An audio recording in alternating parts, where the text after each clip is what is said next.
E hoje eu quero fazer uma reflexão com vocês. Abra a sua Bíblia aí, Ruth, capítulo de número 1, versículo de número 5.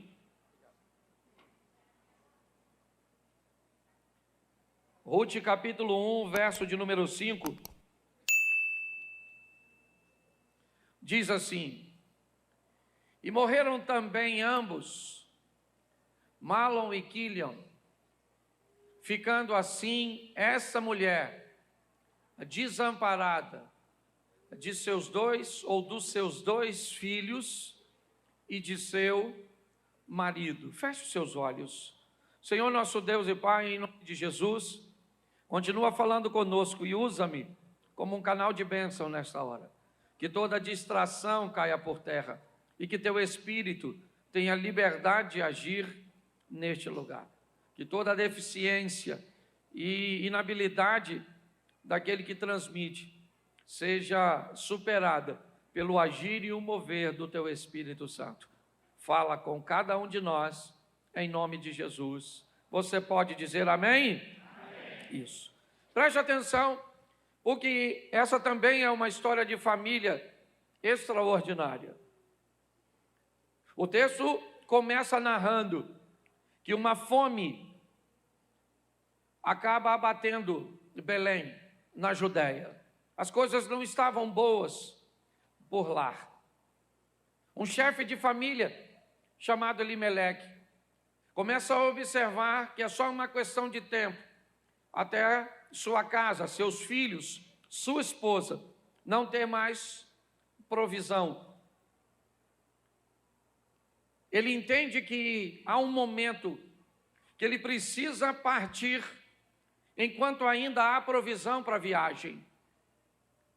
Se Elimeleque demorar um pouco mais, ele pode morrer no caminho, ele pode perecer naquele caminho para chegar até o território moabita, até sair de um ambiente de escassez e poder chegar num ambiente onde ele consiga provisão. Para ele é um local inóspito. Moisés escreveu sérias advertências para que o povo do Senhor não se relacionasse com nações pagãs. Para Elimeleque é um desafio, mas o que está em jogo é sua casa, o que está em jogo é a integridade dos seus filhos, o que está em jogo é o futuro de sua família. E por mais desafiador que seja, quando a família está em jogo, quando o futuro de nossa casa, o nosso casamento, nossos filhos, netos, essa é a maior razão para nós lutarmos. Eu não sei se você conhece um pouco da história, mas todas as vezes que as guerras se estabeleciam, e principalmente que havia os campos de concentrações, seja os de Hitler, ou quando olhamos para a Bíblia, nós também vemos algumas invasões estabelecerem o que alguns chamavam de desterro, mas muito mais do que isso, era separar as famílias, era sempre mandar o pai para um campo de concentração, a mãe para outro campo de concentração, os filhos se separavam, porque todas as vezes que a família é dividida, inevitavelmente você perde o propósito pelo qual lutar. Quando se mantinha a família unida, inevitavelmente as pessoas lutavam para ver seus filhos livres. O texto em que lemos, vemos um homem desafiar a sua estrutura. Por quê? Porque o futuro de sua família está em jogo. É lógico que para ele é algo passageiro. Elimeleque imagina que ele vai pegar um pouco da sua provisão, vai sair com seus filhos e esposa de Belém, vai viajar até o território moabita, e lá então ele vai se estabelecer até que a crise passe, até que as coisas melhorem em Belém. Então ele vai voltar para Belém para seguir sua vida. Ele então pega sua esposa, seus 2 filhos e faz a viagem. Quando ele chega em Belém e começa a se estabelecer, com seus filhos e com sua esposa. A fatalidade atinge aquela família. Elimeleque acaba morrendo. Olha que ironia, um homem que está fugindo para não morrer, acaba morrendo. Mas eu sei que Elimeleque morreu feliz, porque se tivesse ficado em Belém, provavelmente ele saberia que não apenas morreria ele, mas morreria toda a sua casa. Ele é um homem que foi capaz de oferecer sua vida, de lutar com todas as suas forças, que mesmo que ele morresse, ele sabia que sua família estaria estabelecida. Agora Noemi fica com seus 2 filhos, Malom e Quilion. E eles se interessam por mulheres moabitas. Os rapazes começam a se afeiçoar a algumas mulheres. E essa mulher, uma dessas mulheres é Ruth, a outra é Orfa. E aquilo que parecia transitório começa a tomar uma outra proporção. Eles se casam com essas mulheres moabitas, eles pagam dotes para obtê-las. Nesse contexto bíblico, a mulher era praticamente uma propriedade do homem. Então, para que eles se casassem com elas, inevitavelmente, Noemi teve que ir reivindicar, pedir aos pais. E como os moabitas não eram tão seletivos quanto os judeus, eles acabaram se casando. Mas o tempo passa, e o texto diz que os 2 filhos de Noemi, eles também vão morrer.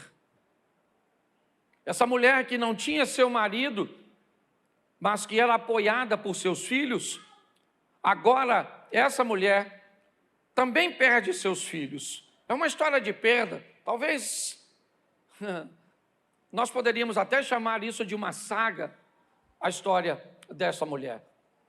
E neste ambiente, onde os rapazes morrem, 3 mulheres ficam. É bom que saibamos que com a morte dos 2 rapazes, eles pagaram para ter essas mulheres. Então, na verdade, Orfa e Noemi Orfa e Ruth são propriedades de Noemi. Elas não podem voltar para casa. Elas terão que fazer o que Noemi mandar. E é nesse ambiente que a história se desenrola. É isso que eu queria refletir com vocês sobre a construção de um relacionamento que foi estabelecido entre essas mulheres. Como elas foram capazes, através da união, através da força e de uma oposição ferrenha, sobreviver. E muito mais do que isso, escrever seus nomes na história de Israel. Relacionamentos fortes são testados por grandes obstáculos, por grandes desafios, por grandes oposições. Os casamentos extraordinários não são aqueles que não têm problemas, mas são aqueles cujos quais o casal conseguiu enfrentar grandes problemas e saíram um pouco feridos, com algumas cicatrizes, com algumas lembranças, com algumas adversidades. São casamentos que muitas vezes chegam a 30, 40 anos de comunhão, e se olharem para si mesmo, ainda identificarão algumas coisas que doem, algumas coisas que ferem, algumas lembranças que não são agradáveis, mas elas não são fortes o suficiente para separar o casal. São situações que não são confortáveis, é verdade, mas não são fortes o suficiente para separar. Nós vamos ver pais que têm divergência com os filhos, noras que têm diferenças com sogras, cunhados que podem viver suas diferenças, enfrentar adversidades com a família do cônjuge e tantas outras situações. Mas eu preciso falar de uma estrutura de relacionamento bem fundamentada, bem estruturada, e é isso que nós vamos ver aqui. Depois que morreram, quem morreram? Morreram os rapazes que eram ligação, era eles o elo sanguíneo. Estava neles o propósito de gerar a nova geração. Não faz sentido agora o que está acontecendo aqui. 3 mulheres sobraram. E não tem nenhum homem daquela linhagem para oferecer a essas mulheres o resgate. Nós vemos aqui que muitas vezes relacionamentos vão precisar sobreviver a um período onde não se há mais a utilidade do outro. É muito comum isso acontecer. E agora que eu não dependo mais dos meus pais? Sou eu que ganho meu dinheiro, eu sou dono do meu nariz. Aliás, eu ganho até muito mais do que meus pais. Estou bem fundamentado. Agora meus pais não me servem para nada. E agora que meus pais envelheceram, ficaram ranzinza. E agora que mamãe ficou doente, e agora, gente? E agora que a esposa ficou doente? E agora que o homem não consegue mais ser o provedor? E a hora que as pessoas não são mais úteis para nós? O que nós vamos fazer com elas? Pare e pense. Relacionamentos fortes, nós vamos ver aqui os fortes e os fracos dentro do mesmo contexto. Mas é importante nós olharmos para isso e entendermos que muitas vezes, ao longo da nossa caminhada para a proposta da estrutura da família, inúmeras situações e variáveis vão compor a nossa história de fato. Eu já fui o provedor da minha casa, é verdade. Mas também vivi 3 anos sem ser, lavando roupa, arrumando casa. Lembro estendendo roupa com tudo isso molhado, cheio de pregador, enfiado aqui, e um miserável de um vizinho. Eu posso falar assim, mas não estou, até porque ele não está aqui. É só para ilustrar, estou falando mal da pessoa não, tá certo? Rindo, dizendo que eu não era homem, nem para sustentar a minha família, só porque eu estava estendendo uma roupinha. E minha mulher trabalhando, e eu tocando a casa. 2 filhos. Depois o negócio inverteu de novo, louvado seja o Eterno. Mas se amanhã reverter de novo, nós vamos estar juntos. Louvado seja Deus. A vida é desse jeito, é assim que funciona. Nós olhamos para este momento, e agora que os rapazes morrem, dá uma olhadinha no verso 6. Põe para mim. Então se levantou ela com suas noras e voltou dos campos de Moabe, porquanto na terra de Moabe ouviu que o Senhor tinha visitado seu povo, dando pão. Preste atenção, deixa aí. Uma notícia chega em Moabe, que aquilo que Elimeleque achou que aconteceria, acabou acontecendo. As coisas melhoraram para Belém. Novamente, Belém está com economia em dia, as coisas estão indo bem. Então, Noemi resolve voltar. E voltar com o que ela tem. E o que ela tem? 2 noras. Que não podem voltar para sua casa, porque elas não pertencem a si mesmas. Elas eram propriedade de Malom e de Quilion. E agora, com a morte dos rapazes, os recursos que saíram para pagar o dote delas, era da família, então as 2 meninas pertencem a Noemi. Noemi tem o direito de levá-las. Mas é aí que nós vamos ver a força do relacionamento. Noemi me parece que é alguém que muito mais do que apenas nutre um amor muito grande por suas noras. Noemi não quer ninguém que ande com ela por obrigação. Noemi é aquele tipo de pessoa que nunca quer ir num lugar onde é tolerada. Ela quer sempre ir num lugar onde ela é celebrada, onde as pessoas querem a sua presença, querem ter você por perto e não te toleram. Isso é uma coisa que eu aprendi. Já fui a muitos lugares na minha vida.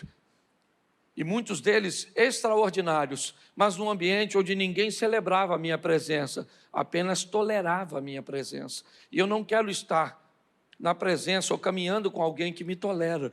Eu quero andar com alguém que me celebra. Quando nós olhamos para esse texto, é isso que nós estamos vendo. Ela resolve voltar dos campos de Moabe para Belém. E quando isso vai acontecer, coloca o verso... o verso 8 para nós adiantarmos. Esse culto é mais curtinho. E disse Noemi às suas 2 noras. A quantas noras? A quantas? Então as 2 vão ouvir a mesma coisa. As 2 são noras. E elas vão ouvir a mesma coisa de Noemi. Quando? Quando elas estão saindo de Moabe em direção a Belém. Noemi então para e diz às suas noras: ide, voltai cada uma à casa de sua mãe. Presta atenção, Noemi está dizendo: a partir de agora eu vou alforriar você. Eu vou libertar vocês. A partir de agora vocês estão livres. Pronto, o dote que meus filhos pagaram para ter você, eu agora invalido esse dote. E vocês agora têm a minha autorização. Pode voltar cada uma à casa de seu pai. Volte novamente, vocês estão livres para viver a vida de vocês sem mim. Não há obrigatoriedade em vocês me acompanharem. E o Senhor use convosco de benevolência, como vós usaste com os falecidos e comigo. Preste atenção. Que essa mulher não está liberando as noras por acaso. Havia um relacionamento extraordinário entre elas. Noemi não está dizendo para suas noras irem embora porque elas não se dão bem. Não, elas dizem pelo contrário, é exatamente porque vocês sempre foram tão boas.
Certo? Por um domínio. Tem que ter algo muito maior que nos una. E é isso que nós vamos ver aqui. Deixa eu pegar o próximo texto para ele ficar mais fácil. Verso 14. Preste atenção, 14, para nós adiantarmos. Então levantaram a sua voz e tornaram a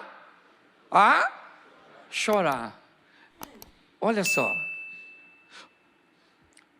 Noemi falou: meninas, vão para casa de vocês, pode ir. E elas começaram a chorar. Não vou. E chora. Sogra e nora.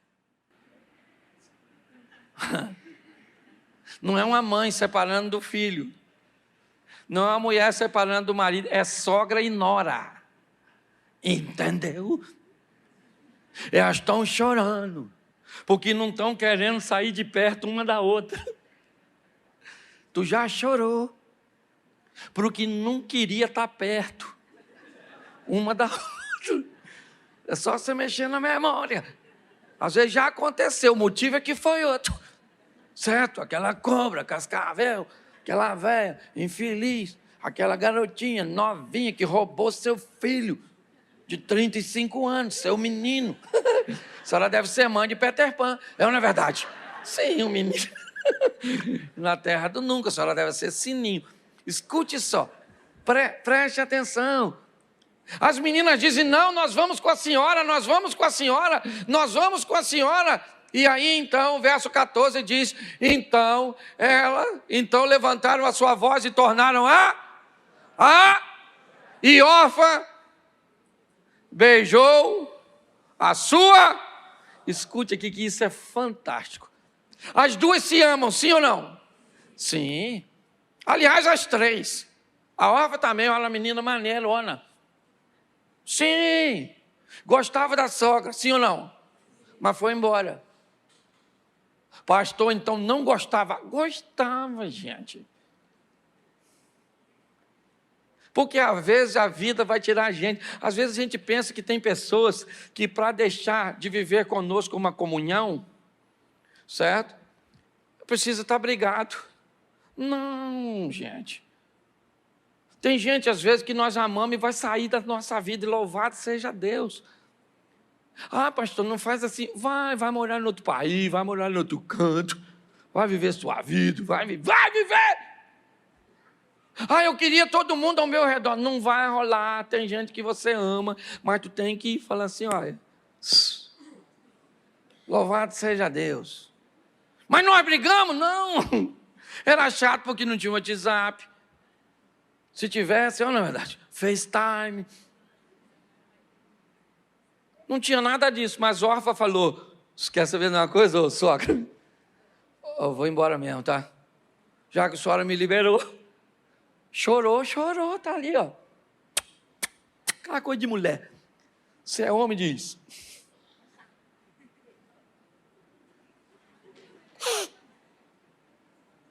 Mulher não, mulher tem que chorar. Isso é maravilhoso do mundo das mulheres. Esse dia minha mulher estava chorando, eu falei, por quê? Ela falou, não sei. Ela falou, Cláudio, sai de perto de mim, porque nem eu estou me aguentando. Falei, louvado seja Deus. A Bíblia já instrui, fugir da aparência do mal. Deixa quieto e vida que segue. Cuidado que você pode estar rindo de você também, ok? Mas preste atenção. A Orfa vai embora, porque tem gente que te ama, mas vai sair da sua vida, amém? É assim que funciona. E às vezes é melhor que a vida tire alguém da sua vida enquanto você ama. Porque se você quiser conviver com gente que não é, pode acontecer um atrito para que vocês acabem se separando. Faça essa leitura bem. A única pessoa que você não pode avaliar sobre esse programa que eu estou te oferecendo é o cônjuge. Cônjuge não. Cônjuge casou. Ah, pastor, mas ele é ruim. Mas é seu. Foi você que escolheu. Ah, mas eu errei. Pois é. Espera morrer. Ah, mas ele tem uma saúde, então vá você. Entendeu? Casado é casado, é outra história. Isso aqui eu estou dizendo, a vida vai tirar gente. Tá certo? Bom, vamos aqui, por exemplo, eu não posso me deter muito. Porém, Ruth fez o quê? Ruth fez o quê? Ruth se apegou?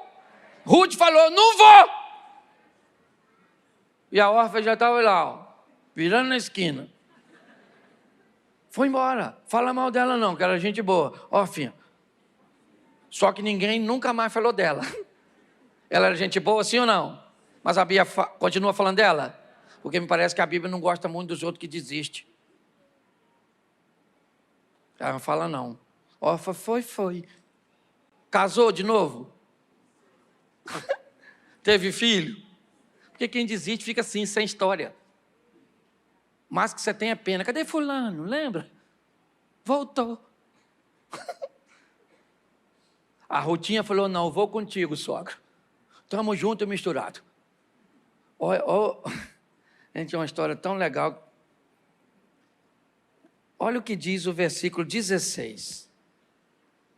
Disse, porém, Ruth, não me instes ou não insista para que eu te deixe, nem me afaste de ti, porque aonde quer que tu fores, onde quer que pousares à noite, o teu povo, o teu Deus, a nora falando para a sogra. Onde você morrer, morrerei eu. Pensa se tu falaria isso. Onde a senhora morrer, irei te velar. Não, só quero que você entenda a força. A nora falou para a sogra,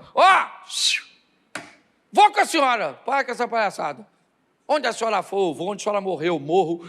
Onde a senhora, o seu povo é o meu, e o seu Deus é o meu Deus.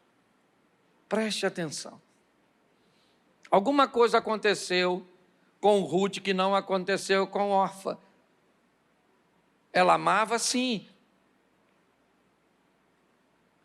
mas Deus tocou o coração de Ruth de uma forma tão intensa que Ruth disse, o teu Deus é o meu, isso. Agora faz sentido. Agora para Noemi começa a fazer sentido. Então o verso 18 diz o quê? Vendo ela, pois, que de todo estava resolvida a ir com ela, deixou de lhe falar nisso. Preste atenção. As duas recebem o direito de ir embora. E todas as duas podem deixar sua sogra. Porque sua sogra já disse qual será o padrão de relacionamento.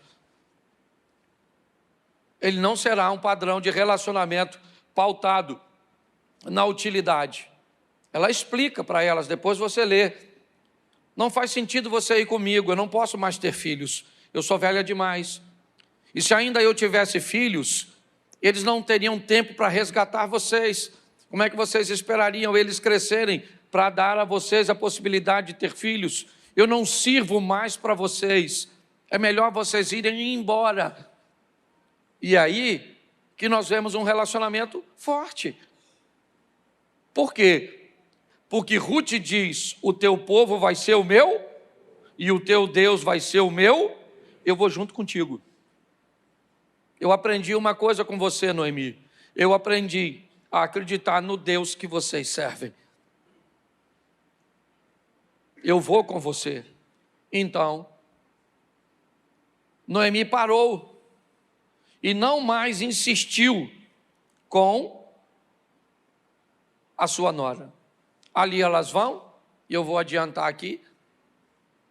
Elas vão para Belém, chegam em Belém na colheita da cevada. As duas vão morar numa casinha, provavelmente sendo repatriada ou pelo povo, ou pela lei, ou por alguns familiares que Elimeleque ainda deixou. Noemi já estava velhinha, como ela bem disse, suas forças já não eram, tão grandes. Então ela começa a cuidar das coisas de casa, dos afazeres de casa. E sua nora mais nova, Ruth, vai ao campo. Ela não tem autorização para trabalhar, mas como ela é viúva, como ela é imigrante, há uma tolerância para ela. Ela pode ir atrás dos segadores, daqueles que vão colhendo. Vamos colocar aqui para ficar mais fácil para nós, como se fosse milho. E aquela espiga que não está boa, aquela espiga que só está pela metade, os segadores, ou seja, aqueles que estão colhendo, quando eles vão fazendo esse processo de seleção, na hora, notando, eles vão deixando ela, ou aquelas espigas naquela canaleta. Então, as viúvas, os órfãos, e aquelas pessoas que não têm recurso, eles vêm. Mas o que é isso, pastor? Isso é alguém que vai para a rua Isso é alguém que vai sair para levar recursos para casa. Isso é um relacionamento cujo qual, sabe, os afazeres são divididos, as responsabilidades são divididas. Isso é uma história que diz que muitas vezes nós vamos precisar começar do nada, zerar muitas vezes, sentar e estabelecer, um ambiente onde vamos zerar nossos problemas, vamos zerar nossas frustrações, onde vamos zerar nossas mágoas. Por quê? Porque vamos precisar começar de novo com o quê? Com um pouco, com os restos, com aquilo que sobrou. E é isso que essa mulher está fazendo. Ela está ali, pegando um pouquinho da cevada para levar para casa, para sua sogra, provavelmente, junto com ela, tentar comercializar com alguma outra coisa, para que as duas consigam sobreviver. Porque é isso, relacionamento forte é relacionamento de cumplicidade, de parceria, onde cada um busca fazer o máximo possível para que as coisas funcionem. Nunca um relacionamento vai funcionar onde só o pai ofereça e o filho nunca esteja pronto a oferecer, a cuidar, a se abrir. Nunca um relacionamento entre o casal vai ser sadio, onde um está sempre pronto para receber e o outro sempre pronto a dar. Não funciona assim. Amizade não funciona assim. Negócios não funcionam assim. Nenhum tipo de relacionamento vai se relacionar com Deus. Também não funciona. Por quê? Porque Ele quer de mim e de você, no mínimo, obediência, amor, para que a graça nos alcance. Mas às vezes, irmãos, é necessário que as coisas comecem com um pouco. Um ambiente de vergonha, onde aquela mulher sai de sua terra e agora está no meio daquelas pequenas vielas, catando coisas, disputando alguns pedaços deixados para trás. Às vezes a vida vai te proporcionar isso. Nós precisamos ser fortes o suficiente para sobreviver o tempo da escassez, das adversidades, dos problemas. Em todas as áreas, às vezes vamos enfrentar problemas que vão nos tentar tirar a presença de Deus. Às vezes vamos enfrentar problemas que vão tentar acabar com o nosso casamento. Problemas que vão tentar matar os nossos filhos, quer fisicamente, quer emocionalmente e espiritualmente. Nos isolar, é assim que funciona. E o que sobrevive a isso? Relacionamentos fortes. O que foi a pandemia? O que foi o Covid-19? Um processo seletivo chegou aos homens. Sabe, aquele da savana, do Kruger, do Serengeti. Sabe, aquele onde todos os dias animais se levantam e tem que estar atento, é visão, é audição, é percepção. Para quê? Para que o seu predador não venha, porque é o forte, o adaptável, vencendo a batalha. O que foi o Covid? O que foi o Covid? Foi uma força para testar os fortes e os adaptáveis. Igrejas fortes e adaptáveis sobreviveram. A nova maneira de transmitir um culto, a nova maneira de se comunicar com seus fiéis. E as igrejas que não se adaptaram, elas fecharam. Muitas sequer tiveram condições financeiras de pagar seus aluguéis. O que aconteceu com empresas que não descobriram como comprar, como vender, como anunciar? Nesse período, elas fecharam, porque somente as empresas fortes e adaptáveis passaram para a próxima fase. O que aconteceu com a saúde das pessoas? Os fortes e os adaptáveis enfrentaram e sobreviveram. Os fracos e os que não se adaptaram não conseguiram vencer, sequer com auxílio de vacinas ou de tratamentos. A fé, 30% da igreja não voltou. Boa parte dela está nos assistindo online, ainda amedrontada, porque perderam seus entes queridos, ou porque descobriram que podem, acessar o culto de dentro de suas casas. Sabe por que nós não sentimos isso? Porque lá fora também, uma notícia chegou de que uma pandemia estava atingindo o mundo e que ela era nada mais, nada menos que uma das partes do cumprimento da palavra de Deus, que Cristo está voltando.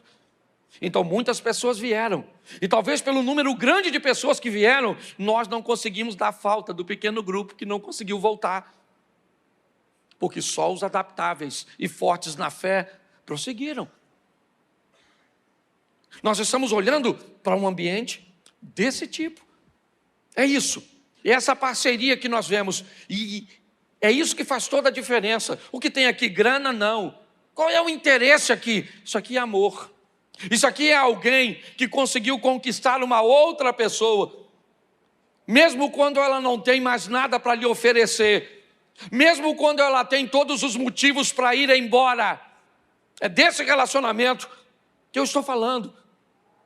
É quando seja na questão espiritual, onde você olha, o inimigo te ataca, parece que Deus não está presente, as coisas são todas contra você, e você diz: até aqui me ajudou o Senhor.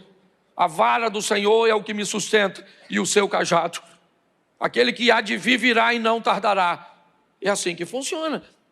Fortes, pessoas habilitadas a lidar. Por quê? Porque as adversidades, elas vão surgir. Essas duas mulheres começam a construir uma história. E pasmem vocês, uma história de sucesso. Naquela casa, Deus olhou para aquelas duas mulheres e elas vão viver o incrível. Naquela colheita,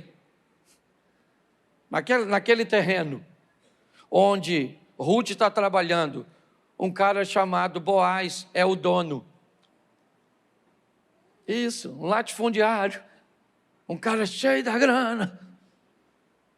E um belo dia foi lá visitar, olhar como é que estava a colheita. E estava assim de gente colhendo, seus empregados e aqueles que precisavam. E o olhinho dele bateu na Rutinha. Olhou e falou: caraca, maluco. Pô, maneira aquela dona, hein? Aí perguntou um cara, falou assim: quem é aquela mulher lá? Alguém falou: é a Rutinha. É a nora da Noemi, viuvinha, meu filho. O Boaz esperou ela chegar e falou: Rutinha, ô menina, não vai trabalhar na terra de ninguém não, fique aqui na minha, beleza? Pode ficar aqui, que eu já falei para a turma, para dar proteção, ninguém vai mexer contigo. Olha só. E ela volta para casa com aquelas coisinhas.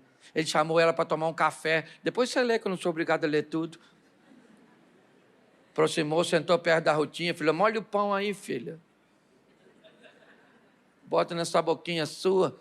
Vê se isso é fantástico, a Bíblia é extraordinária. Aí Ruth falou assim: nossa, você é tão bom. Ele falou assim: eu sei o que você veio buscar, sabe, aqui, se refugiar em Deus, que Deus conceda o que você procura. E Rutinha deve ter falado: estou procurando é um homem, rapaz. Tu não podia me pegar aí, pô, me resgatar? Soldada Rutinha, prima do Ryan. Gente, isso é fantástico. Aquilo aconteceu porque Deus está nesse negócio. Gente que não desiste, Deus está junto. Você tem um montão de motivo para largar esse marido seu. Claro que tem, mas isso é uma porcaria. Mas é seu, essa mulher sua é doida de pé. Mas é sua, e você fez uns finelos, agora que piorou. Que aí os laços aumentaram, aí você vem para a igreja, aí é que piorou, porque ainda Deus condena. Então você só tem um jeito de amar esse homem mesmo. Quem é? Esse aí que você achou que era príncipe? O príncipe caiu na viagem, sobrou o cavalo, é ele, filha, monta e vamos embora, a vida que segue. Você achou que ela era um anjo, ela voa, mas é de vassoura. Você consegue entender? Então nós temos que levar a vida desse jeito. Pare e pensa, agora está lá, que isso é maravilhoso para mim, eu fico encantado. Olha só, um belo dia, o Boaz, sabe o que o Boaz falou para os empregados dele? Rapaziada, quando você estiver catando, que você olhar para trás e quem vem é Rutinha, pô, deixa umas coisas boas para Rutinha, mulher maneira. Aí, a Rutinha começou a encontrar umas espigas diferentes, já cheinha. Rutinha foi só pegando. Um belo dia ela chegou em casa, troquei para a espiga da cevada, só uma adaptação, tá vendo? Depois você lê, cevada. Só estou falando isso porque tem uns teólogos de plantão que falam, não era milho. Só estou adaptando que é para o povo entender. Tem gente que não sabe nem o que é cevada, já vai achar que ela estava ela manguaçando na cerveja. Vai perturbar outra. Então, na verdade, prego o que eu quiser e pronto, acabou. Se eu quiser falar que... Pronto, vamos embora, olha para mim aqui. E aí, o Rutinha chegou em casa, pensa!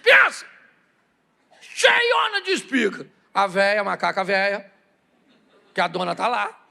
Isso. Escute as pessoas mais experientes, rapaz. Essas velhas sabem tudo. Elas falam pouco.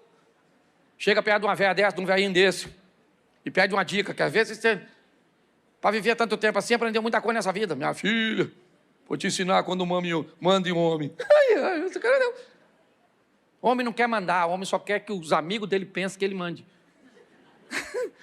Essa mulher mais velha pode dar para você um arreio e um freio. E você só puxa. Mas vamos voltar para o texto.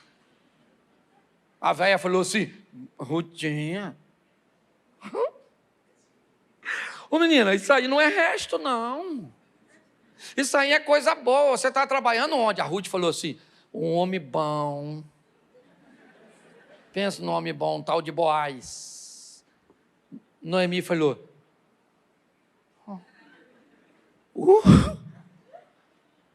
o Boaz?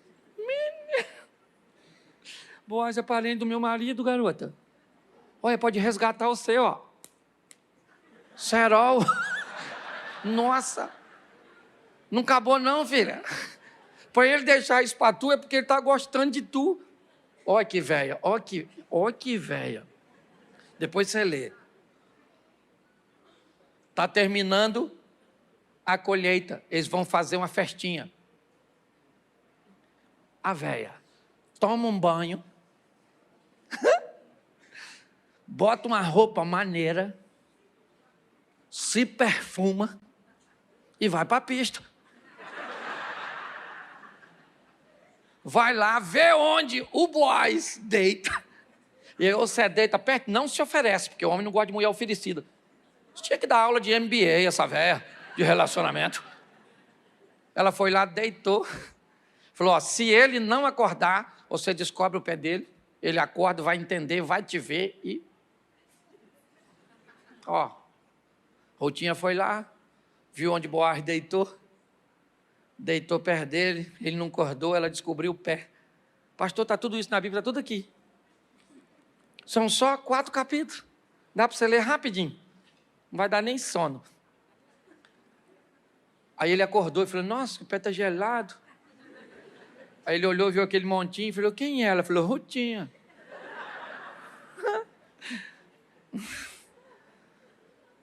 Estou precisando de um resgatador.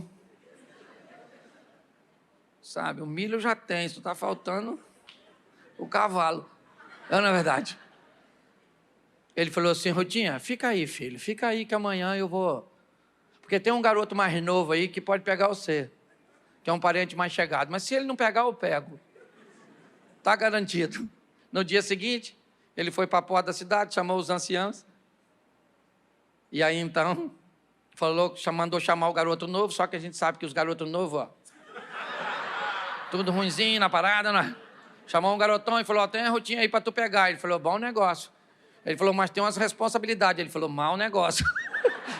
Aí ele falou, não estou afim de responsabilidade nada não, diga. Aí o Boaz falou, então pego eu. Falei, então pega. Falou, então... Foi lá e falou para a Rutinha, Rutinha, garota, se deu bem, porque agora você vai ver. Olha que coisa fantástica. E pior que sabe o que é? Está tudo na Bíblia. E esse dia tem gente falando que ler a Bíblia é chato. Você não quer nem que eu termine, que eu continue contando a fofoca? É ou não é verdade? Olha como é que a Bíblia é legal. Presta atenção. Aí o Boaz mandou bala, mano. Pegou a Rutinha, sacudiu. E aí entra. Não repara não, você que está visitando, tá? Pô, o pessoal nunca mais volta. Você trouxe uns visitantes aí, né, irmão? Caraca. É que eu não tomei meu remédio hoje. Pior que no segundo culto vai piorar. Capítulo 4, verso 14, a gente termina já por aqui. 4:14. Isso. Então as mulheres disseram a Noemi: bendito seja o Senhor, que não deixou hoje de te dar remidor, e seja o seu nome afamado em... Vamos lá, bota aí para a gente adiantar. E ele te será recriador da alma e conservará a tua... Pois tua nora, quem? A tua, que o teve, e ela te é melhor do que... Toma, Eucana. Lembra da história de Eucana? Se você não lê a Bíblia, ficou no vácuo. Lembra Eucana falando para Ana? Sou melhor que... A mulher falou: ô Noemi, aí, essa tal de Rutinha, melhor do que 7? 7? E sabe o que é melhor de tudo isso? Verso de número 17. Isso. E as vizinhas lhe deram o nome, dizendo: a Noemi nasceu um filho, ok? E chamaram seu nome... Seu nome? Este é o pai de... Bom, Obed é filho de quem? Filho de quem? Da Ruth, ok? Que Noemi, avó do menino, certo? Vê sua linhagem resgatada por este garoto chamado... Mas Obed é pai de quem? E Jessé é pai de quem? E Obed é filho de quem? É avô de quem? É avô de quem? Avô de quem? E ele é filho de quem? De uma estranha? Da Rutinha. A Rutinha, lá de Moabe, lembra? Virou a avó do Davi. Essa mulher está na linhagem, nada mais, nada menos do que de Jesus. Pare para pensar. Isso é que é relacionamento forte.